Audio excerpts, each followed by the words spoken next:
السلام عليكم. حكينا بالفيديو الماضي على موضوع اتخاذ القرارات الصحيحة والأسباب اللي بتدفع الواحد للهجرة. من هاي الأسباب إنك بدك تحصل على جنسية أخرى، وبعض الأسباب اللي بتخلي الكثير من المهاجرين والعرب يهاجروا على دولة زي كندا: التأمين الصحي مجاني، التعليم مجاني، الدعم المالي اللي بينعطى للأطفال اللي هو تشايلد بنفيت، والدعم المالي اللي بينعطى للأسر ذوي الدخل المحدود اللي هو ما يعرف بالويلفير.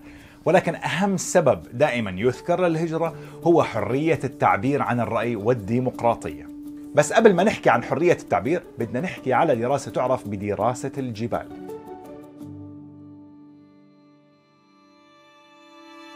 في دراسات تبعت علماء النفس بيحكوا انه الطفل بيكون عنده شغله تعرف بالمركزيه الذاتيه اللي انا ذكرتها اذا تتذكروا بالحلقه تبعت عقده الخواجه. والمركزيه الذاتيه او التمركز حول الذات او ما يعرف بالانانيه بتخلي الشخص منكب ومركز على عالمه الخاص وعلى آرائه الخاصة، ما عنده القدرة على استيعاب وجهة النظر الأخرى حتى لو إنها كانت أدق وأصح، حتى لو إنها كانت مدعومة بمعلومات، حقائق، إحصاءات، تقارير. بالنسبة له عالمه وأفكاره هي الصحيحة واللي بده يفرضها على الآراء الأخرى، فما بيكون عندهم القدرة على التعايش مع الواقع اللي مرات بيكون مخالف للصورة اللي هم حاطينها في مخهم. نرجع لموضوع المركزية الذاتية عند الأطفال. فالطفل ما بتكون عنده القدرة على التمييز بين الأشياء الذاتية، الأشياء اللي بتخصه بصورة شخصية، وبين الأشياء الموضوعية اللي هي متعلقة بأمور المعرفة. ونتيجة لذلك أي حدا بيختلف مع الطفل، فالطفل دائما بيعتبر أنه هدول الأشخاص مخطئين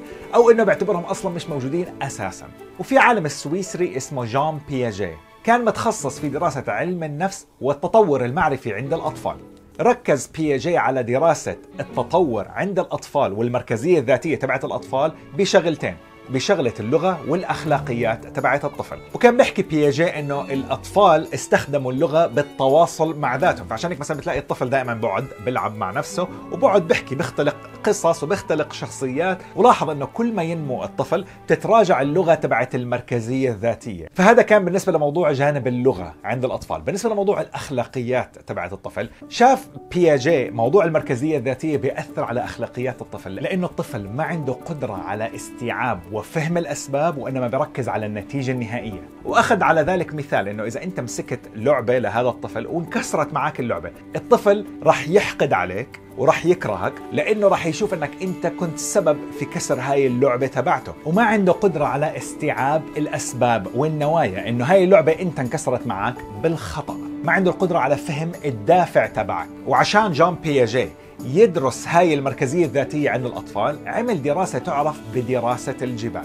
فكرة الدراسة إنه جاب صور لجبال مختلفة بارتفاعات مختلفة وحطهم قدام مجموعة من الأطفال وخلى الأطفال ينظروا لقمة هاي الجبال وحكى لهم إيش القمة اللي أنا بشوفها كجان بياجي. فالأطفال صاروا كل واحد يعبر عن الرؤية اللي هو شايفها من منظوره الشخصي. فواحد من الأطفال يحكي له: أنت شايف الجبل ألف، أنت شايف الجبل باء، جيم، ح. كل واحد يعبر عن الجبل اللي هو شايفه ومتوقع بشكل تلقائي انه بياجي شايف نفس الجبل اللي الطفل شايفه.